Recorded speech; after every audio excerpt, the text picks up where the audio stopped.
Of course, yeah. Welcome back. अच्छा यहाँ पे कितने लोग जो हैं वो NIT के लोग हैं या NIT के students हैं? Very good, quite a few. So one of the most interesting things that has happened to me since I've set up this, being a part of this NIC setup, is that I never met NIT alumni before.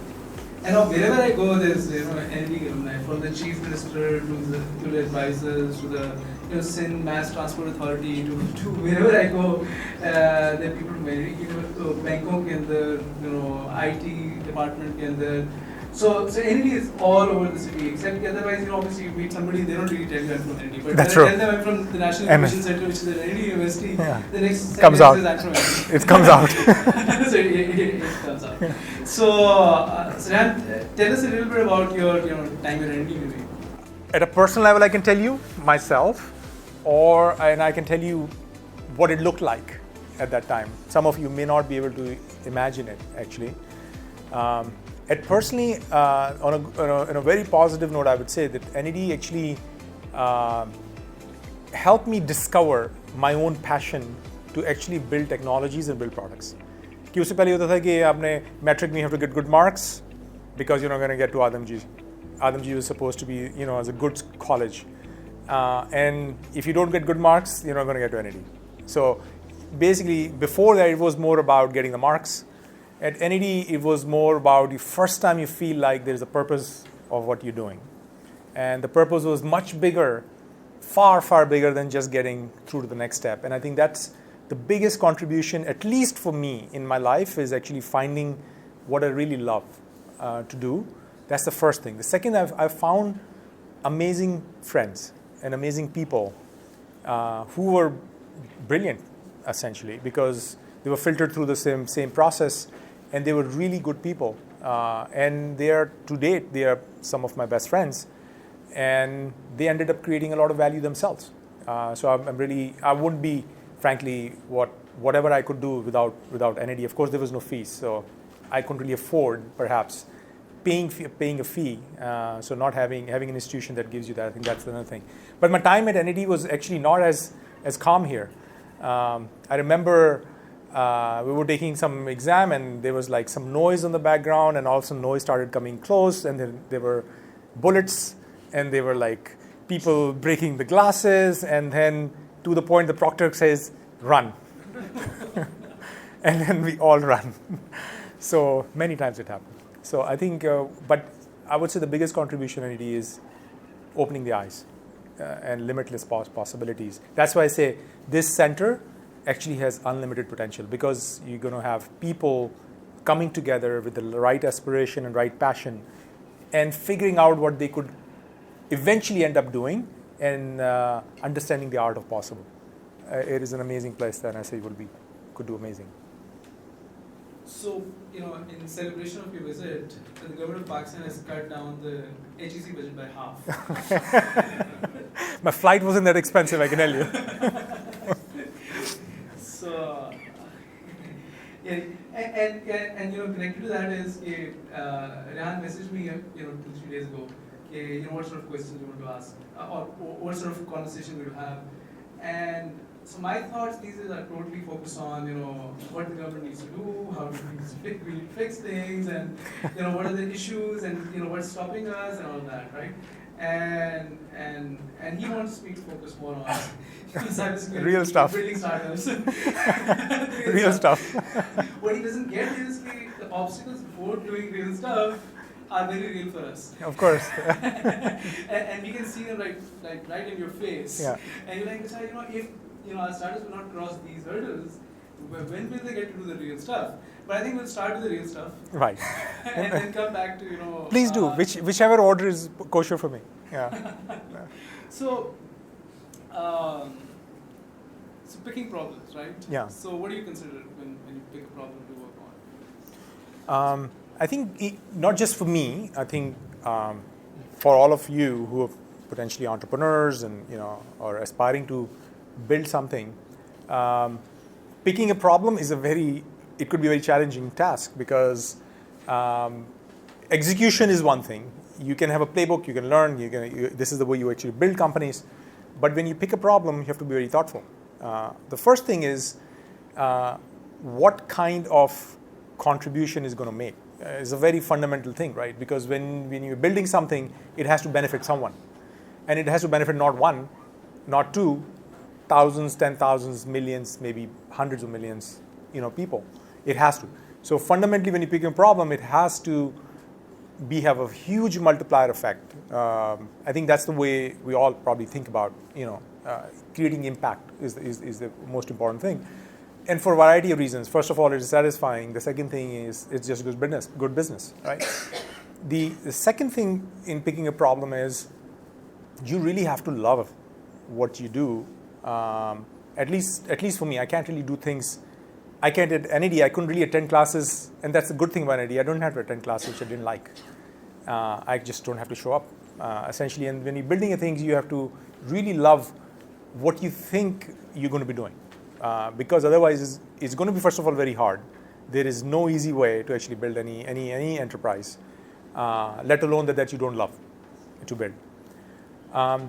Third important thing is that you legitimately need expertise in that area. You don't have to have it before you start it, but you have to know that you're going to get that expertise somehow. Because if you don't have it, you may build it, but somebody else will build far, far better. And frankly, this is literally playing cricket for fun is one thing, but playing cricket in league where there are only a couple of slots, either you want to or you're not in the game. So having that skill set and expertise is extremely important, or you should be able to actually build that expertise. Fourth important thing has to be that it has to make financial sense, not just for you, but actually there has to be economics have to work. So as technologists, often we forget, when you build something, it has to be perpetually viable, right, on its own. It should be able to support itself at some point, even if initially you give the boost of the VC funding and all that. I think these four things you actually have to, I would say minimum, you have to have before you pick a problem. And do your diligence extremely well about the landscape and the competitive landscape and opportunity, how you're going to compete. All that thing, I think, is better done a little bit in advance. And then you continuously learn. There is not one shot. You just continuously learn over time and keep tweaking and be extremely intellectually honest that if you're building, it has value and whether you're going to be able to succeed in at least in your gut, you have to feel it. Anything that I've started, I think I've tried to do that, not always, always perfectly. But one thing was when there was always a good gut feel that there was some faith that this is going to make it. If I do this thing, is going to make it and through.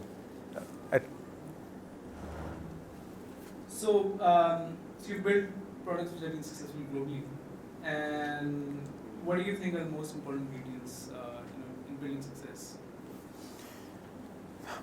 I think so. And I think you mentioned it. I'm glad you said globally, because one of the things, at least the criteria that we've used, is it has to have global impact. It has to be used across the world. Whatever you're building, it touches kind of people around the world. And I think ingredients of success generally is a big market. You have to have big enough a market, which penetrating markets take time. If it's big enough a market, even if they're competitors, you will have a slot. If it's a small market and adoption takes time and they're still competitors, then it's going to be very, very small portion that you can get. So I think understanding the market, I think is the very first thing I would say, because you cannot create markets. You can have the best team, the best technology. You cannot create markets. Markets happen at a certain time, and you can nudge them. If they're naturally about to happen, you can nudge them to actually just go faster. But if they don't exist, it's very hard to create new markets, right? So that timing is actually extremely important. The second thing is the people. I mean, it's needless to say, in all the technology entrepreneurship that's there, we're not building any factory. We're not building any physical thing maybe there is a factory somewhere getting built also, but most of the technology companies is all about human capital. Human capital in the initial understanding, domain knowledge, ability to build something which is better than others, ability to position it better than others, ability to connect with the users, give them the service which is better than others, make people happy, with this thing. So it all is very people-centric. So if you look at our internal mission statements, frankly, the first thing is just our own people first, before even customer comes.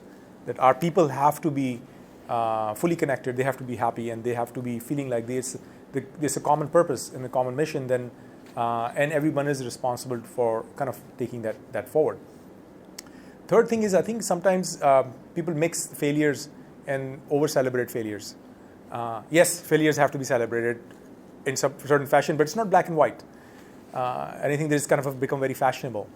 I think you have to learn from your failures and understand if they're execution failures, or they were actually just you took a best shot at it and the market didn't happen, right? Or you took that small this direction and that didn't pan out because your guess was wrong, which happens all the time.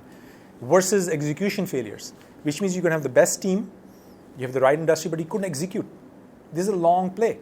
This is not one of those things where you basically there's a guaranteed shot at it. You have to execute every day in building products, positioning them, messaging them, and all that, right? So if there are execution failures, you have to make changes, and you better make changes early on rather than kind of wait too long. So it's almost like for engineers in the room, it's like a closed loop system. You build something, you keep measuring it, and keep fixing it. That's I think the third thing. Needless to say that look, along the way you have to raise a lot of money. It doesn't happen in technology companies. It's not like a restaurant where you can cook a food and start selling, make a margin, and cook more food next day.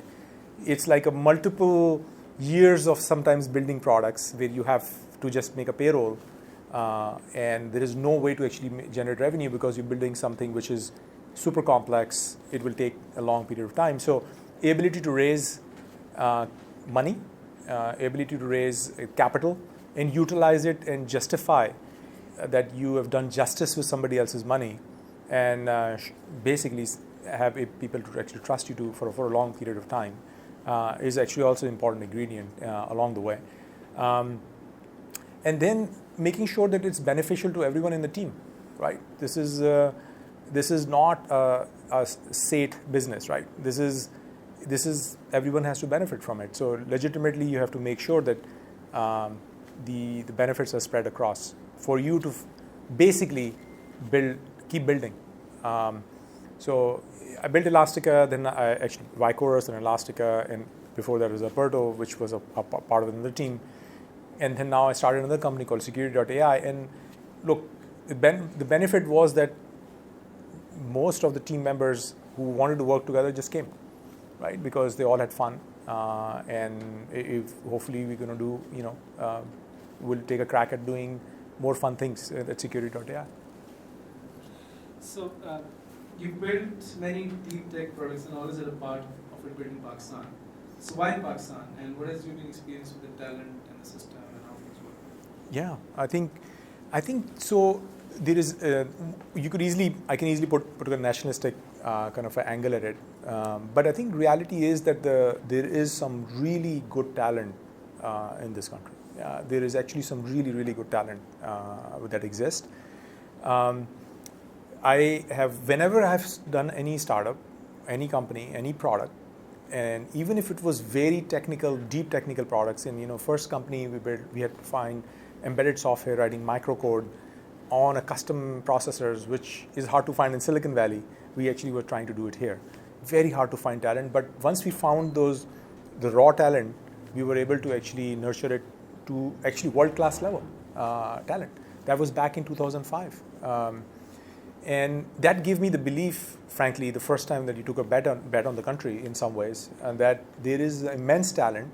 It just needs to be nurtured and put a bet on them in some ways. And I've kind of made it kind of my modus operandi to say, look, every time I'm going to do something, making sure that there is some contribution coming back here in terms of developing things here, not just have consumers here. Then same for Elastica. We had a sizable team, and over 100 people. We were doing not just basic work, but actually quite sophisticated work. Same thing on Security.ai. Day one we have started, and we had already actually within like 2 months we have like quite a lot of people actually here. And this time aspirations are even bigger. That I think we're going to build a very sizable operation here, and because over time the supply of the human capital or I would say the school system actually has started producing a lot more people, I would say, as compared to what 10 years back or 12 years back was there.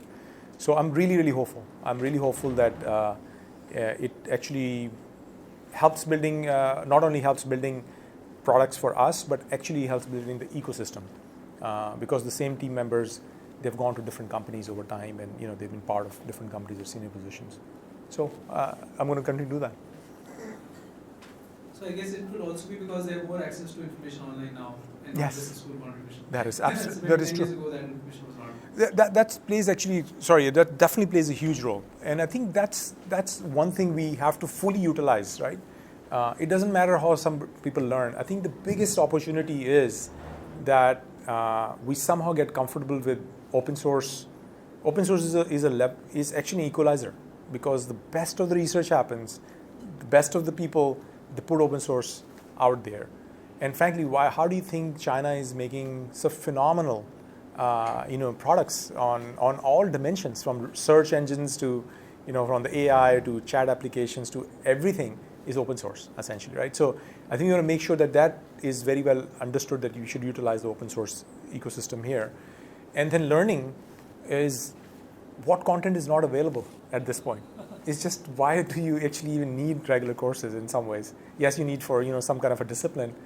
In fact, I was talking to some of the faculty here to say maybe for every class there should be like a book, and there's like a prescribed online courses that you take for every class. Why you should actually have a professor doing lectures?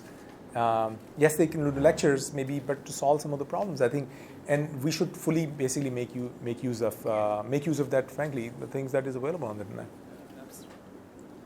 So, what do you think are the best opportunities to take Pakistan to become a mainstream player in deep technology development? I think so. We covered a little bit of that. I think one is the deep technology is, of course, by people.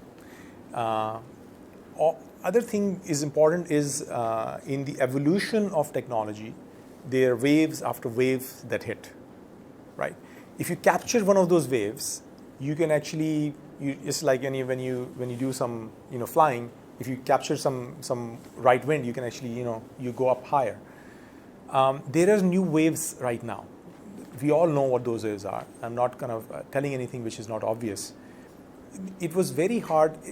Over time, the different waves have happened. Steam engine back in late 1700s, then electricity, and then computers, and the hardware, and then the software that came along.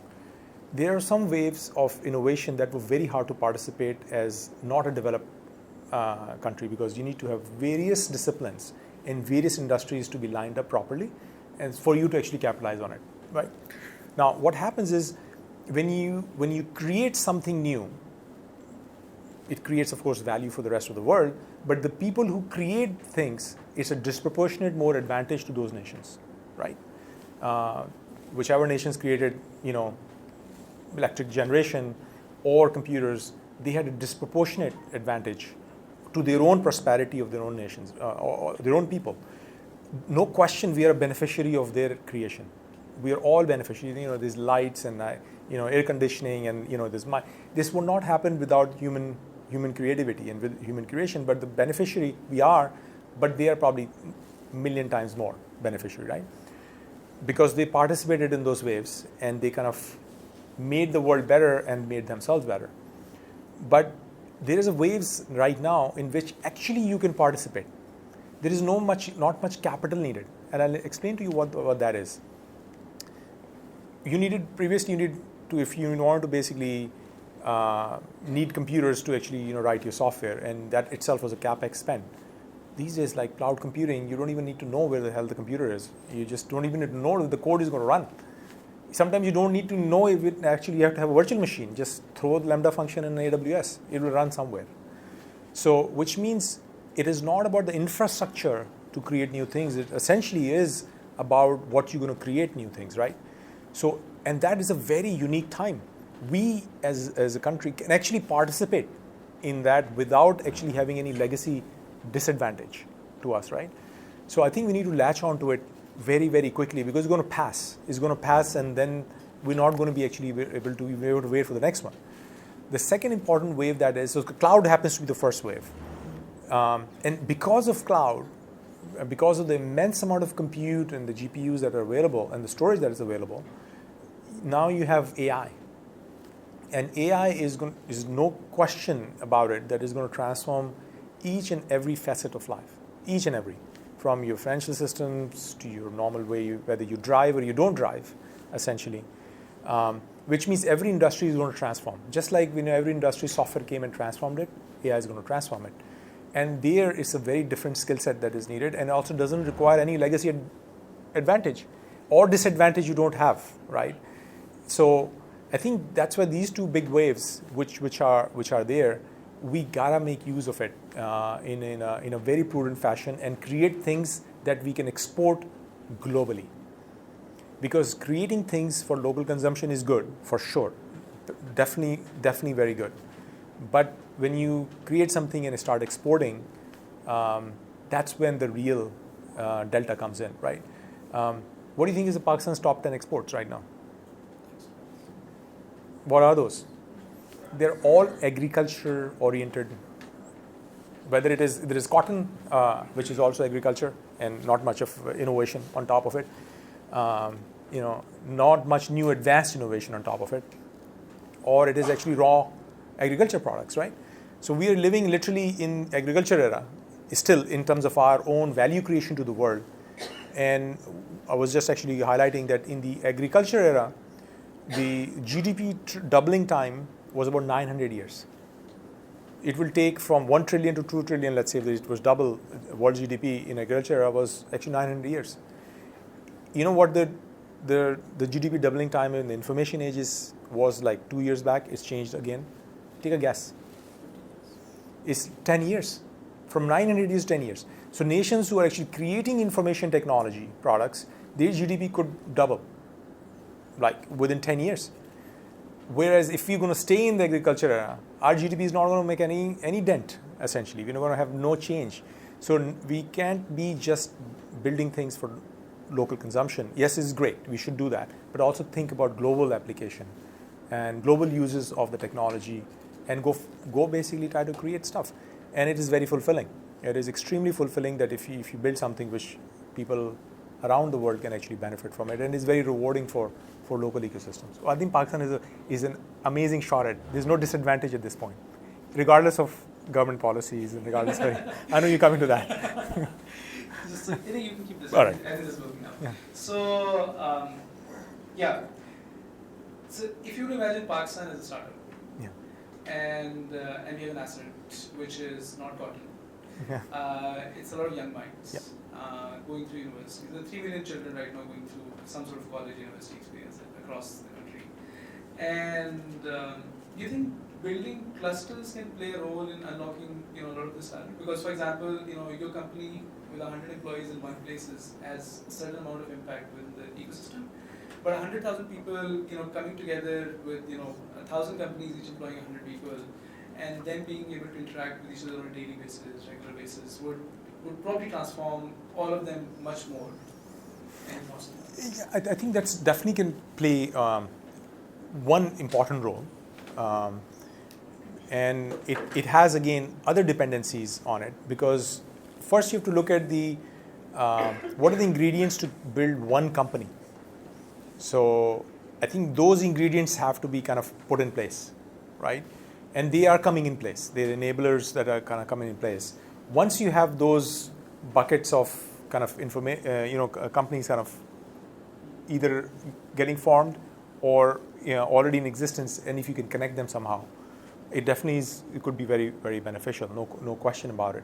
But I think there are other ingredients in the Pakistan ecosystem, of course, right now, and you know better than me. There's a lot of attempted innovation that's going on, which is great. Actually, is phenomenal. The barrier, of course, at this point is funding. It's not the lack of innovation. It's not the lack of attempt. I think at this point is if there was enough funding coming into the system, then I think it's going to prosper at a very different scale. And I think funding, it's just a matter of time, and the time is, I think, is coming. So, I mean, in general, we're going that direction. But I think there are other issues we're holding up. So funding is almost like, you have a pain, right? So I've got pain here, but the real issue is that my tummy is upset, right? So I think funding not coming in is more like a pain point, and the real, disease is somewhere else.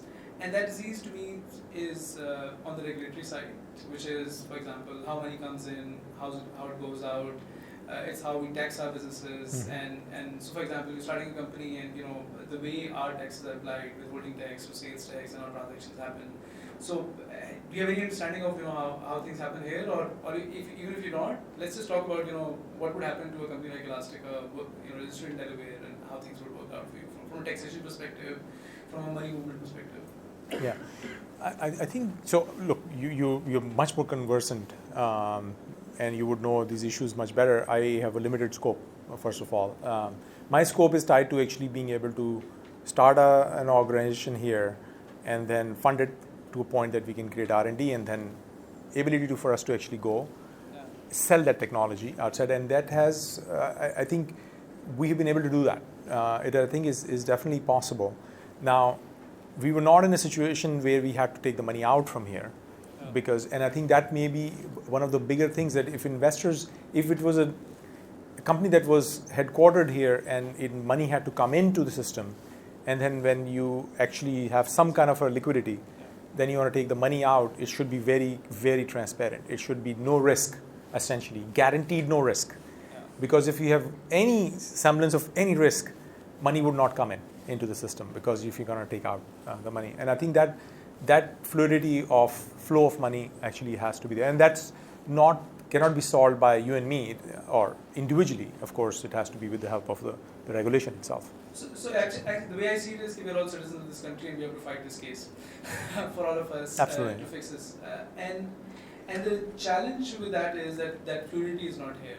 And Kulsum and Miswar here, and they can probably tell their own story as well, in terms of what's happening, in terms of again bringing money in, taking money out, and also in terms of so the larger issue is that money will come in when we can have exits. Exits will happen, which is that some form of going to the public market, whether it's through an acquisition or through an IPO. And we don't have acquisitions or IPOs happening because the public markets are also limited in scope. Not only limited in scope, I think the regulations from the SEC are also. So my real question would be that in Elastica's case, for example, so value was created. 100 people were employed here. Some people were employed in India, some in the US. Yes. Majority was employed in Pakistan. Is that generally correct? I think I would say majority was outside. Half and half? Maybe 1/3 were here. One third were here, right? So value creation may Pakistan is participating, whether it's Keep Trucking, whether it's Elastica, whether it's Kareem. In the value creation process, Pakistan and Pakistanis and Pakistani engineers are participating. But when it comes to value capture, the value capture will keep happening outside, and it will continue to happen. Even companies which are right now getting accelerated, incubated, even in our ecosystem outside, they will get registered outside in Singapore, Amsterdam, wherever. And when the exit happens, the money will stay outside, which means that our next cycle of entrepreneurs will have to go through the same cycle of reaching out of Pakistan, tapping the global market, building those networks, which is possible and doable, but it can't be done at scale. There are more Pakistanis inside Pakistan than outside. Of course. And we need to create more opportunities for Pakistanis. So what do you say? Yeah, I think to unlock this. Yeah, I think this is an evolution, right? Yeah. So, and I know you probably won't want me to give example of India, but I think it's good to understand what happened there. Initially, the most mundane work went there, right? The most basic work, go quality assurance testing or call centers and all, but then what it did was, and then maybe a little bit more sophisticated work actually went there, and then kind of that journey kind of went along to a point that the local ecosystem had so much talent, even if they were not able to capture all the benefits there, but they had so much talent established that at some point it flipped the switch, because people who were employed in Amazon could go and start a Flipkart, right? They didn't have to, basically, So I think we're in that journey, we're a little bit early. And which and frankly probably is going to get accelerated more because the people, countries around us are actually seeing kind of a in terms of revolution. We're behind the curve. We're behind the curve, but I think because sometimes you just have to realize what is possible. And I think that realization is coming across every facet through government or people, that what is really possible, because countries around us are actually innovating and people like us are doing it. We're a little behind because never a lot of development and R&D work kind of moved here, right? Whereas other places, by regulation, by rule, R&D work had to be done there, and I think it just grew a little bit more. I think critical mass is getting established here. I can see it. I'm interviewing people, I can see it, I can talk to a lot of people, and of course a lot of people are raising money. You can see there's a critical mass getting established. Now it's a matter of somehow start fueling it with more funding, taking chances. And then, as you rightly point out, some exits start happening here, and it can flip. It can flip all of a sudden. And because greed is amazingly contagious, right? You have like a couple of successes and all of a sudden everyone is very greedy to actually put money in, even if they can take it out. They'll figure it out to say, okay, let me get in the deal, right? So I think just the human behavior is like that. You just have to show are possible. It will happen. I think it will be very, very close. So, yeah. It's just waiting to happen. It's very, very close, right? Yeah.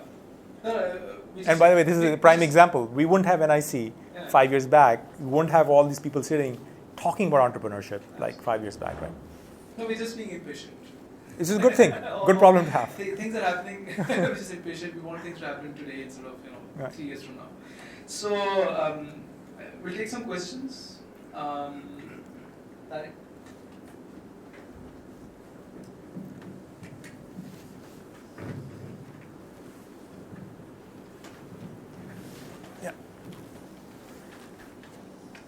If you could give us like a small 5-10 minute of your story, especially in Urdu में जाके हम लोग जिन्होंने आपको ढूंढने की कोशिश की है, जो आम masses हैं, Sure. जो raw हमारा content है, उन तक भी Sure. greed पहुंचे, बिल्कुल. inspiration पहुंचे. आई थिंक ग्रीड पहुँचाने की तो ज़रूरत नहीं है, वो तो बिल्ट इन है. मैं सिर्फ एग्जांपल दे सकता हूँ. अच्छा, स्टोरी में ये कि मैं ये बता सकता हूँ कि यहाँ से लेकर जर्नी, अगर ये चाह रहे हैं आपके, मैं आपको ये बताऊँ कि यहाँ से NED के बाद क्या हुआ, राइट? NED में ऑफ कोर्स मैंने आपको बताया कि यहाँ NED में जो आपने मुझे थोड़ा टफ उसमें डाल दिया कि have to be Urdu, which is okay. जो एक्चुअली जो पैशन था नई प्रोडक्ट्स बनाने का या एक्चुअली कोई टेक्नोलॉजी बनाने का, वो NED से ही शुरू. इसमें कोई शक नहीं है. NED के में एक ऐसा एनवायरनमेंट था जिसमें लोग ऐसे थे, और बाकी जितने भी आई थिंक ब्रिलियंट जो इंजीनियर्स थे, उनके साथ I think it was very clear कि ये डायरेक्शन है जिसकी तरफ आपको जाना है. जो पहली चीज़ मैंने यहाँ एक उस ज़माने में, इफ़ यू रिमेंबर, के पहला जो वायरस बना था वो 2 लाहौर के लड़कों ने बनाया था उस ज़माने में. उसको कहते थे सी ब्रेन. डॉस तो शायद किसी को पता भी नहीं होगा, सारे इतने यंग लोग हैं यहाँ पे, पता नहीं डॉस क्या होता है. ये साल होगा 1990 होगा, राइट? फर्स्ट ईयर, और 89 होगा शायद फर्स्ट ईयर ऑफ इंजीनियरिंग में. ये वायरस आया और लोगों को पता नहीं था कि है क्या वायरस. कंप्यूटर वायरस होता क्या? वायरस लोग समझते थे कि वो असल वायरस है, और उसको कोई ऐसी कंपनीज़ नहीं थी लाइक मैकफी या Symantec, ऐसी कोई कंपनीज़ नहीं थी जो एग्जिस्ट ही नहीं करती थी जो उसको सही कर सकें. तो पहली चीज़ जो हम लोगों ने बनाई यहाँ पे फर्स्ट ईयर ऑफ इंजीनियरिंग में, इनफैक्ट जो मेरे दोस्त थे तनवीर ज़मीर, उन्होंने मेरे ख्याल ज़्यादा बनाई. उसको आप एंटी ब्रेन के नाम से ब्रेन बना और एंटी ब्रेन बनाया. और वहाँ से एक थोड़ा सा कॉन्फिडेंस आया कि आप एक चीज़ बना सकते हैं ख़ुद से, और उसके लिए आपको कोई फैक्ट्री नहीं चाहिए. आपने घर में अपने कंप्यूटर के सामने बैठ के जो चीज़ें टाइप करनी है और उसको आप जो लेके बना सकते हैं. वो हम लोगों ने कोशिश की कि इसको बेचें. पहला कि आप जो पहला एंटीवायरस बना है उस ज़माने में, कोई और एंटीवायरस थे नहीं, इसको आप बेचते हैं. तो यहाँ पे उस ज़माने में आपको पता है कि तारी रोड पे दुकान होती थी, ऐसे 1-2 सॉफ्टवेयर की दुकानें होती थी. अब मैं नाम इसलिए लेना चाहता था कि उसमें there were some interesting things. जब हमने बेचने की कोशिश की उसको, तो वो दूसरे दिन कॉपी हो गया वो सॉफ्टवेयर. तो समझ आया कि कंप्यूटर पायरेसी भी एक चीज़ होती है, लाइक सॉफ्टवेयर पायरेसी भी एक चीज़ होती है. Anyways, I think it was a very good experience. उसके बाद यहाँ पे गाड़ियाँ चोरी होती थी बहुत ज़्यादा उस ज़माने में भी, और ये ट्रैकर वगैरह तो था नहीं था. تو اسی زمانے میں پھر ہم انہیں اسٹوڈنٹ ہی تھے, اور جو ہے وہ ایکولنٹ آف ٹریکر خود ہم لوگوں نے ایز اے اسٹوڈنٹ ہی اپنے اس کو بنایا. تو I think just want to give you an example to say کہ سم ٹائمز یہ چیزیں بہت آپ جلدی بھی شروع کر سکتے ہیں, اور اس کے لیے آپ کو کسی بڑے گرینڈ پلان اور فنڈنگ کی ضرورت نہیں. اس میں کسی کی فنڈنگ کی ضرورت نہیں تھی. آپ نے وہ اپنی خود ہی ٹیوشن پڑھا کے اپنے پیسے جمع کیے, اور ٹیوشن پڑھا کے اپنے پارٹس خریدے, اور اس کے آپ نے جناب وہ کار کا الارم سسٹم بنا دیا تاکہ کوئی آپ سے گاڑی چھینے تو وہ تھوڑی جا کے دور جا کے رک جائے گی, رائٹ. اس کے بعد یہ جب گریجویٹ ہوئے تو یہاں پہ کوئی R&D کی کوئی اپرچونیٹیز نہیں تھیں, کوئی ڈیپ ٹیکنالوجی نہیں. ایسی ایک دو کمپنیز تھیں مگر وہ PBX بناتی تھیں, اور PBX میں بھی کہ دنیا میں PBX ایگزسٹ کرتا ہے, تو مجھے یہ سمجھ آتا ہے کہ میں PBX کیوں بناؤں, لائک دنیا میں بنے ہوئے پڑے ہوئے. لیکن اور کوئی جاب اپرچونیٹیز بھی نہیں تھیں. تو سیمنز ہی تھی جس میں you went there in Simmons, and it was miserable experience for me. For not for, I mean, it doesn't mean Siemens is a bad company. It simply means کہ میرا کوئی ایموشنل ریزوننس نہیں تھا اس کے ساتھ کہ آپ بیٹھ کے سیلس پروپوزل بنا رہے ہیں اور آپ سیلس پروپوزل جو بھیج رہے ہیں, تو بڑی جلدی سمجھ آیا کہ یہ تو بہت بری زندگی گزرے گی اگر میں یہاں پہ R&D نہیں کر سکا کسی طریقے سے. So then of course I went to Purdue, جہاں پہ ماسٹرز کیا. آف کورس اس میں بھی ہوتا ہے کہ you want to make sure کہ آپ کے پاس فیس کے پیسے ہوں and all. My dad he was very generous, جو بھی کچھ کر سکتے تھے انہوں نے, I mean he put everything in line, right. یعنی he was very very generous to kind of enable the path for me. It won't happen without it, right. So اس کے بعد مجھے بالکل پتہ نہیں سلیکن ویلی ہوتی کیا, رائٹ. مجھے یہ ضرور پتا تھا کہ مجھے خود کچھ کرنا ہے. اس میں مجھے زندگی میں کبھی ڈاؤٹ تھا ہی نہیں. NIT میں بھی جب ایکسپیریمنٹ کرنے میں سمجھ آیا کہ خود ہی کچھ چیز بنانی ہے, لیکن سلیکن ویلی کا کچھ پتہ نہیں تھا, کوئی انٹرنیٹ تو تھا نہیں. تو بائی ایکسیڈنٹ اس وقت بوم ٹائمز تھے, تو بوم ٹائمز میں یہ ہوتا ہے وہاں پہ کہ اسکول میں کیمپس ریکروٹنگ کے لیے آتے ہیں, اور جی سوری کیمپس ریکروٹنگ کے لیے لوگ آتے ہیں, تو وہاں پہ بے تحاشا job offers. Boom time 98, right. So بے تحاشا آفرز. اب مجھے نہیں پتا پک کس کو کریں. سن مائکرو سسٹمز کے کمپیوٹر تھے لیب میں, اور I really love those computers, یعنی کہ اس کمپنی میں کام کرنا چاہیے. So I went to Sun Microsystems which was a very iconic company of its times, right. And the one of the most brilliant, some of the most brilliant people I get to work, جو microprocessor design بھی کرتے ہیں, compilers بھی کرتے ہیں, applications بھی لکھتے ہیں, آل کائنڈز آف تھنگس.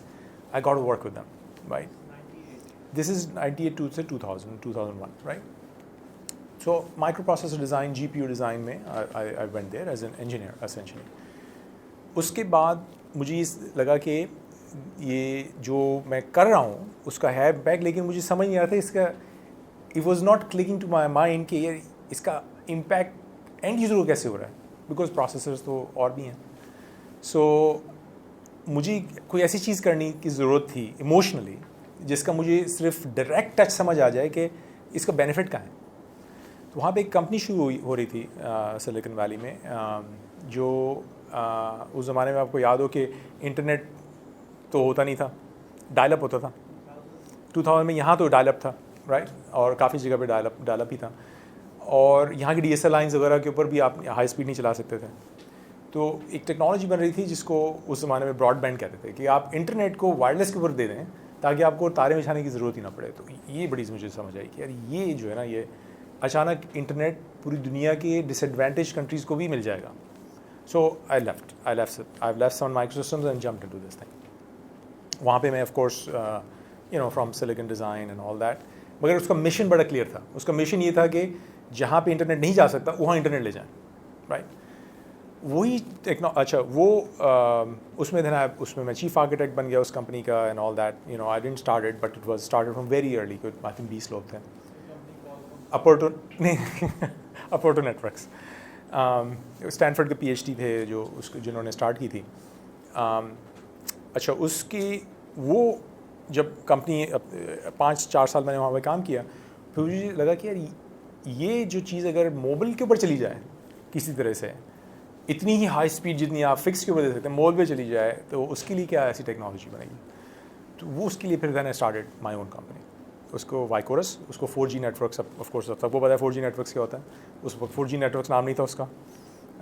تو 4G نیٹورکس کو انیبل کرنے کے لیے جو انفراسٹرکچر چاہیے تھا, اس کو بنانے کے لیے میں نے خود شروع کر دی.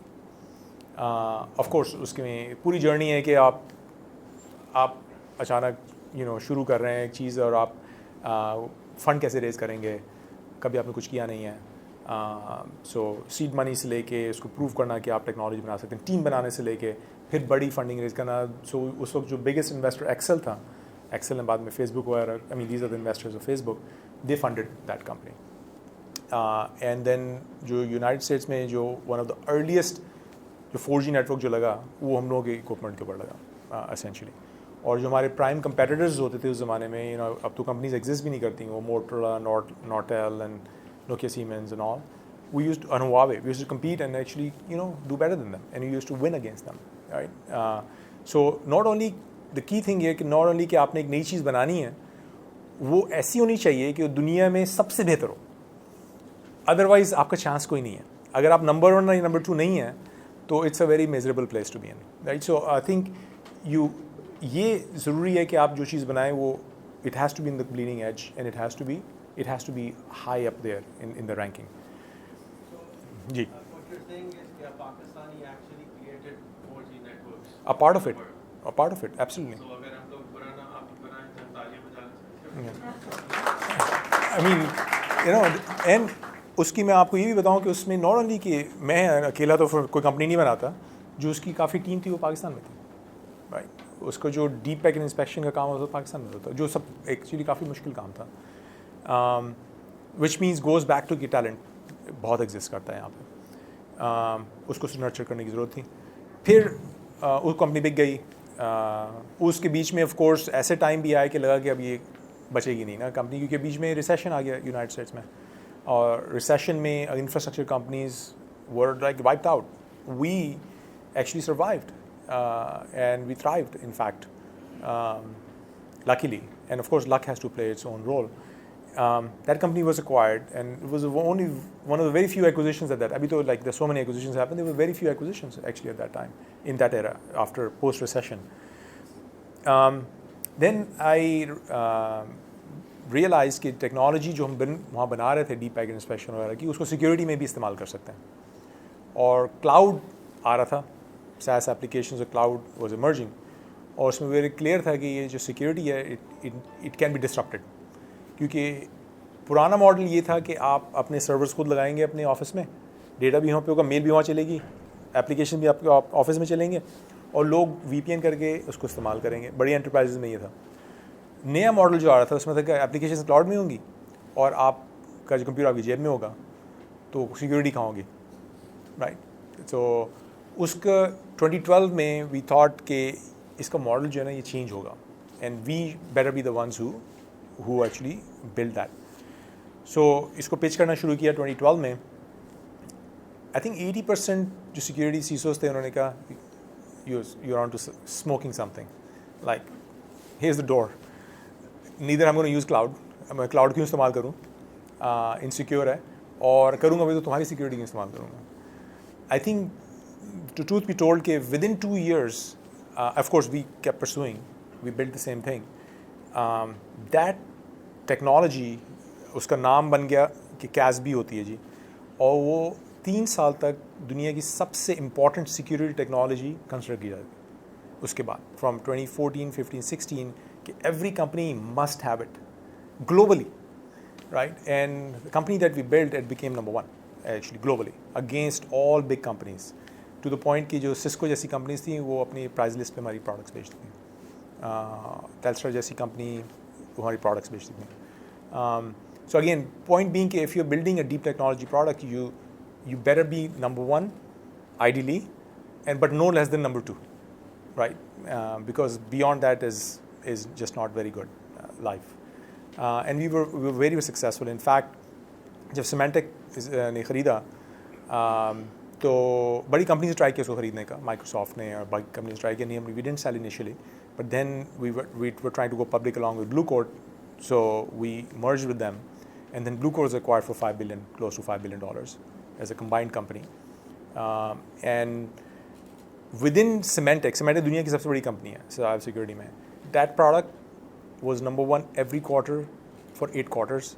It's the fastest growing product of the largest cybersecurity company, which was actually very satisfying for every team member inside. और उसकी technology बहुत ज़्यादा काफ़ी पाकिस्तान में बनी.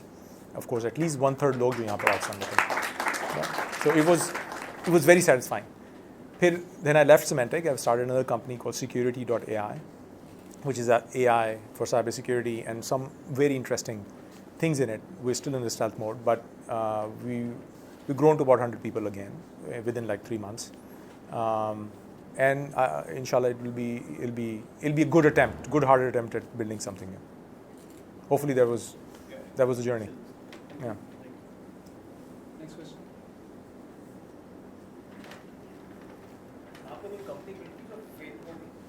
Sorry? Yes, definitely. I think I attempted building few companies, and जब मैं Aperto से निकला, when I was I had just came out of Aperto, I started basically what was called Modio.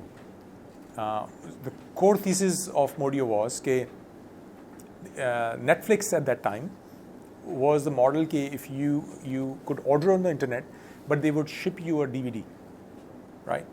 And they would ship you a DVD and then you would return the DVD. So we created something at that time, and we built it at home, of course, what we called Modio, which essentially was that you can order on the internet and the video will come just like what Netflix is today, right? And we built this on our own for 6 months, and of course we went to raise money, and this was my first attempt before even my course. It was the first attempt, and it was very difficult to convince investors that this is actually a very big idea for 2 reasons. First, it wasn't my domain. They were saying, you do wireless, right? And what is this like? Media, multimedia, and where are the licensing rights, right? And we had a working product essentially. In fact, it still sits in my garage.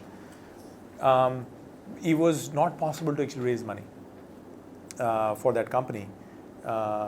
Within 6 months, we figured that nobody's going to give money for this thing. It was a working product. It was like what Netflix is today, essentially, right?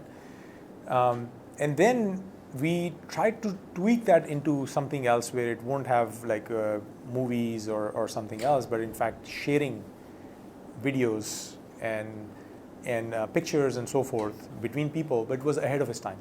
It was 2004. The bandwidth wasn't there. The performance wasn't as good.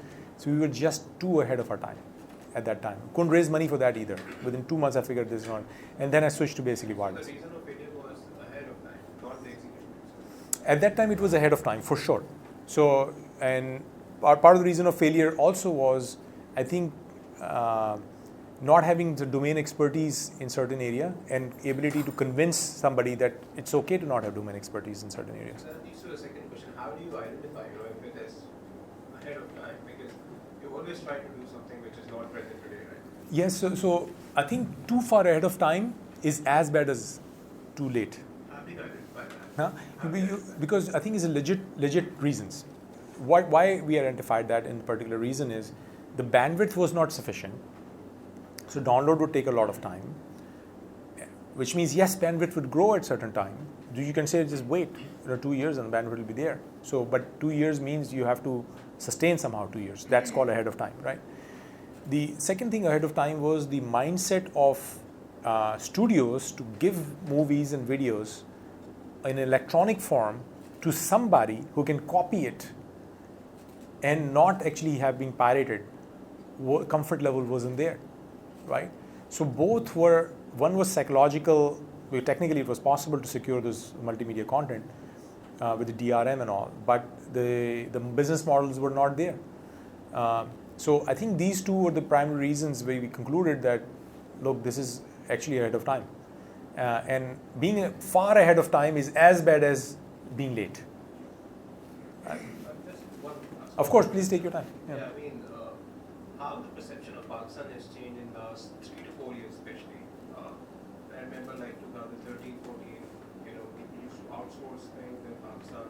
यहाँ पे strikes होती थी, बंद हो जाती थी, बिजली नहीं होती थी, but things have changed significantly there. Yeah.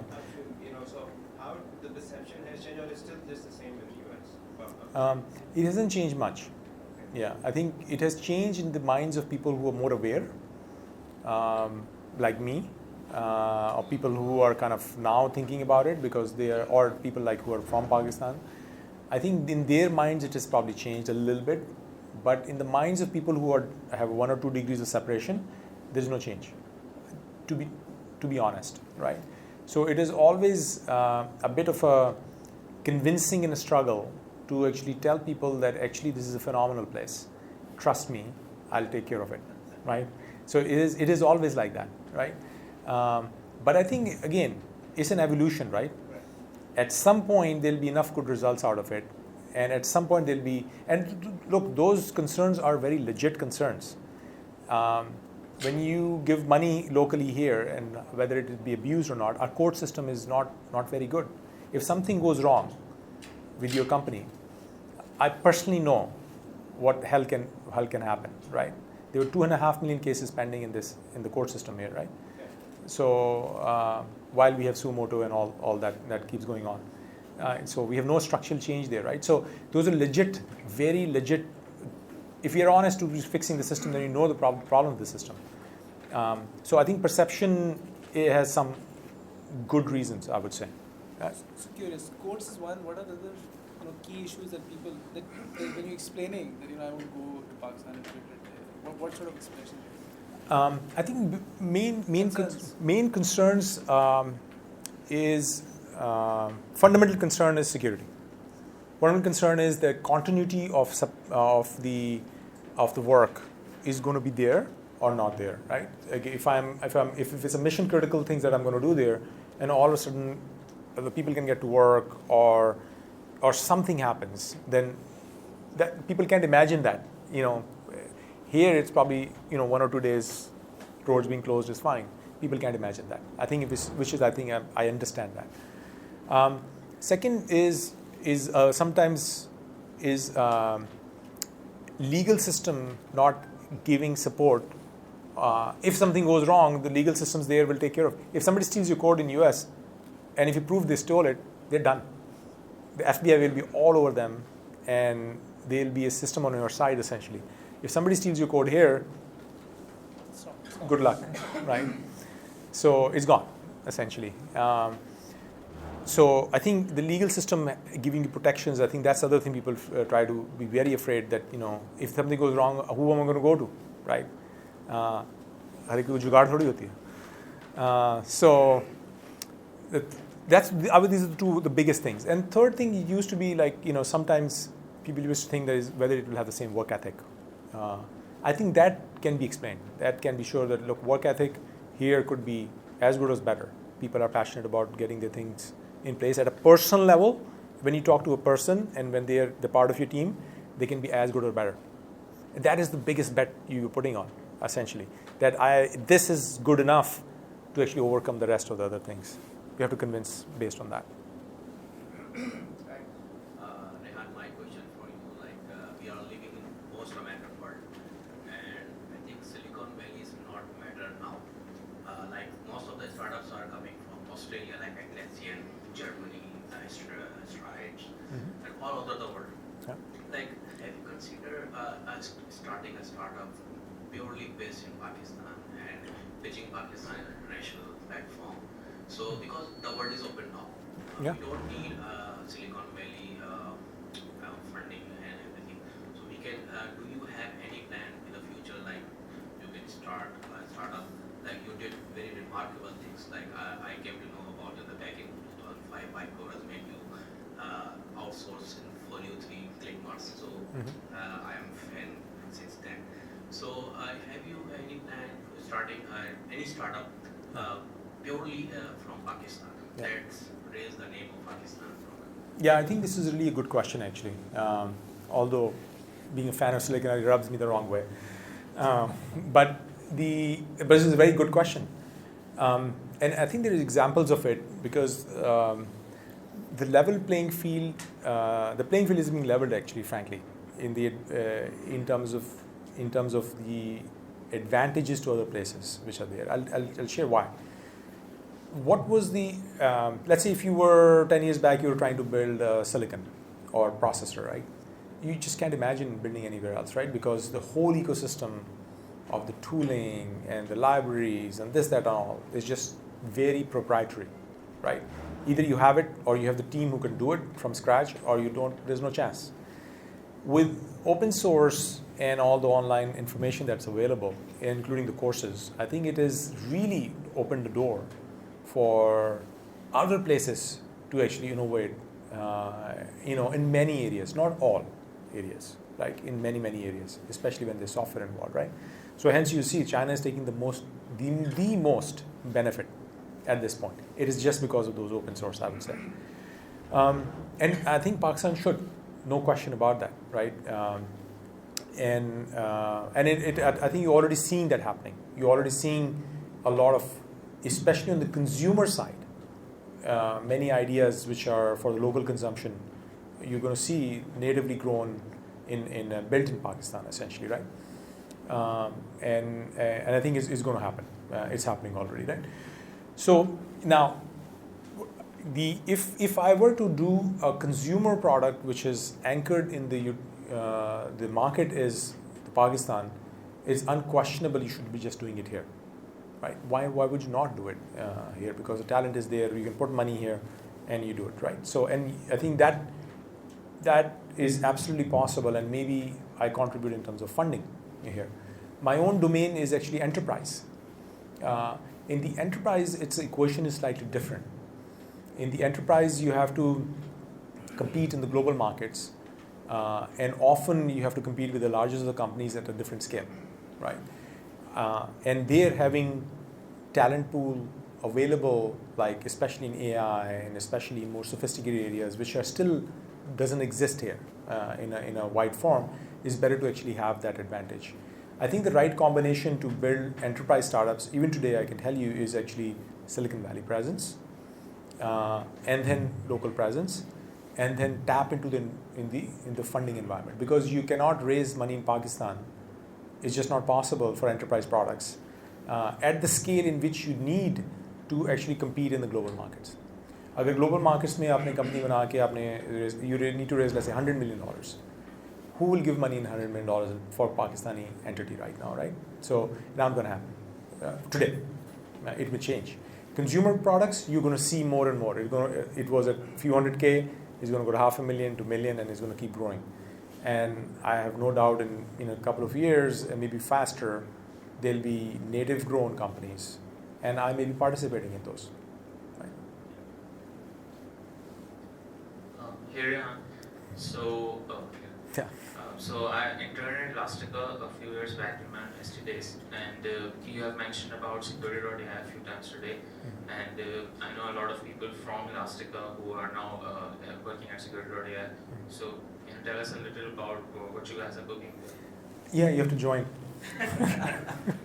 So come on over. We're in Chara Faisal. No, I can give you a little bit of a color. I think the notion there is that cybersecurity is an area which is going to keep evolving. It's not one of those networking protocols that you build and then that's it, you built it. And why? Because anytime a new piece of software is written, anytime this new dimension gets started, that can be hacked. For instance, the cloud is evolving and the way you write code in cloud is changing, and means different ways of security is needed, essentially, right? So the core thesis there is that you can build some kind of platforms that can enable next generation of cybersecurity products to build much faster in there using AI, essentially. That's the core thesis that we are actually building on. And it has some amazing feedback so far from global players. As you know, Elastica was only selling to largest global players, largest of the companies in the world. And we have some amazing feedback from there. And that's what we're working on. And then hence you will see our team has grown in 3-4 months, grown to close to like 75, 100 people. And you're very welcome to come talk. Yeah. He's looking. Any last question? Last two questions. Yeah.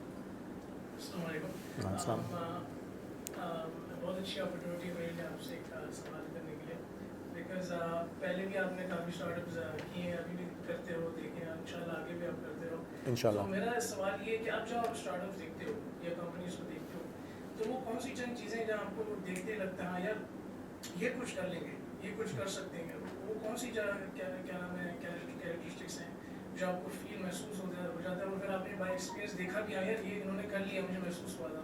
एक part of the question ये दूसरा part ये कि ऐसी कौन सी चीज़ें जिससे आपको ये भी महसूस होता है यार ये चीज़ें नहीं ये लॉन्ग टर्म में सस्टेन नहीं कर पाएंगे तो ये मेरा सवाल था। I think it's an excellent question. Pattern matching, right? क्योंकि खुद अगर आप कंपनी कर रहे हो तो आपने 1-2 दफ़ा 3 दफ़ा 4 दफ़ा की राइट लेकिन अगर सिलिकॉन वैली में आप फंड जैसे I am part of couple of VC funds, I'm a limited partner in a couple of VC funds. So you can see companies from a little bit from a distance also. So because people are raising money and sometimes you are part of that fund, I funded a lot of companies. And so you get to hear also. So you can try to find some kind of pattern matching, right? Main thing is that first I will go back. The problem that is getting solved, is it worth it? Is it really worth it? Are people going to be paying enough for it or are going to be caring about it? You could be wrong, but that's the very first thing. You try to understand, is it worth solving the problem, right? Is it really a must-have when it gets solved or is nice to have? Fundamental, basic thing, right? People generally don't buy nice-to-have things, emotional purchases aside on the consumer side. In the consumer side, it's mostly emotional purchases, right? Which are must-have actually for many people. So the second thing you look for is, let's say, if the market is right, is the team trustable, right? Is the team feels like they're going to really execute? Because often in a good market, many startups will start, right? Because market is so clear and evident, and there'll be like 12 copycats, right? And then you have to filter out which team you're going to put money on, because you don't want to put money on just a copycat team, right? Now, copycat team could be very talented and that's fine. Then it's fine. They may be number one. So that second thing is trying to assess whether you can bet on the team, the CEO in particular, I would say, and the technology team. If that is there, then you can say, look, rest will come around. Third important thing is competitive landscape. You also have to know, do sometimes the research. Sometimes you know already the competitive landscape. Sometimes you don't. Then you have to do research to say, what's the landscape look like? Because in reality, if it's good enough thing to be doing, there'll be like 10 other companies doing it. And if somebody's far ahead, and some areas, the winner take all markets, or winner take most market, right? If those companies exist which have already taken the market or they have breakout momentum, they're going to take most market, then you don't want to be basically number 7th in the line. It will be very, bad experience essentially. I look for these 3 things, and I don't think there is any rocket science essentially in it. You do the pattern match fairly quickly. But it is, I have to say, investing is actually very hard business, because it's first of all, very risky. You can lose all your money. Very few places where you can just money could be gone. Secondly, you're projecting many years down the road. So many variables, so many stars have to line up for this to be successful, right? So generally 9 out of 10 startups go sideways, negative or 0. So you are taking a bet in the future. I actually commend people who can go and do that very well, right? That answers my question. Sure, of course. Okay, so this good segues to my question. Are you taking any chances to local startups or investing in them here in Pakistan, especially at this stage? Yeah, absolutely. Why not? Essentially, right? Of course, I need to understand the domain well, or I actually have a good feel of the domain and the landscape well, and the team I have to understand, right? So why not? If there are any hot startups here which you believe in, you have my email address, rjalil@security.ai. Right? Please forward it to me. Hopefully you'll send the good ones, so I don't have to do a lot of diligence. Okay, last question. Hi. Yeah. Piche. Hi. How are you doing? I'm fine. How are you? Very well. Just FYI that GAS has yet again outperformed all the other Symantec modules have. Oh, really? Yeah. Okay. We were Once team again. members. Yeah. So, and the question is that when do you know that you need to sell your startup? Like, as you have been developing startups, right? And you have been disrupting the technologies. So, you are already disrupting a technology. So, when do you know that you need to sell it? Or you can go with it and go for an IPO or anything. But when to know that when you should sell it? Because there is something like that you're disrupting the technology. So you need to believe in it. Mm-hmm. But then again, then you are selling it as well. So what's that? What are those characteristics that you know that you need to sell it right now, or you need to wait? I think, frankly, I haven't figured it myself, right? Because obviously, the CASB was a multi-billion-dollar opportunity, right? You know that yourself, right? This year I didn't know what the numbers were because I left Symantec, but seems like it basically hit it out of the park again. Which means it was a multi-billion-dollar opportunity, right? So, which means I'm not the right person to answer this question. But in general, I would say reason Elastica we decided to merge, and you were at the company. We did not sell when many companies came. Microsoft came. Satya himself was the CEO of Microsoft. He himself he loved what we were building, and he wanted to acquire, and we didn't sell. And then Symantec came. We didn't sell at Symantec. Cisco wanted to basically have a lock on us. We didn't sell. So there was very strong gut feel that this is actually is going to be a very successful product. Even if like 80% people initially said you're smoking something. The reason we merged with Bluecoat was because they were going public. And we thought we were going to go public along with them. And that will be a fast path to IPO. And secondly, we knew that this market is happening fast, which means if we have enough salespeople, like we only have 40 salespeople if you remember, that if we have like 1,000 salespeople, a lot of world will benefit much faster from it. So, I think Bluecoat had like 600-700 salespeople at that time. We said from 30 to 600 sales guys, oh my God, this is great. And they're going public. The way it of course turned out that Bluecoat filed for go public, and Symantec gave a $5 billion offer. So we sold again. And I think that was a good sell, actually, at $5 billion, because at that point, public markets may have given that and may not have given that actually at that point. So I think it's a very very hard decision. For us, I think primary driver was that we can actually benefit a lot of other potential customers because the go-to-market vehicles will be there. We can go public along with Bluecoat faster. That was the reason. Hindsight may be different. So, any advice, Rehan, for everybody here?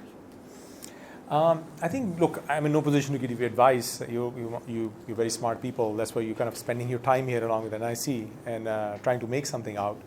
I think main advice really is that we are absolutely living in a golden era. Absolutely living in a golden era. Because we are in the middle of a transformation of AI, middle of transformation of cloud, middle of transformation in cybersecurity. And cybersecurity is so important. Reason I say that not just because I am in cybersecurity, because it touches every facet of what we do, because we do everything electronically, right?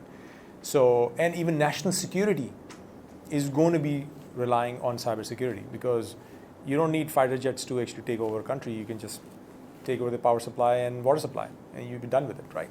So, which essentially means you need to protect yourself, right? So these three areas actually are something that doesn't require any significant legacy advantage. please make most of it. The second thing I'll say is that, look, why we're all blessed here in this room. Most of them are trying to build or are creators or CS graduates or something. The human prosperity is driven at this point by software, by information age, because you convert everything to information, and that's actually driving the prosperity of the humans. That's why economy doubling time is only 10 years now, maybe even less. And you actually are in that domain.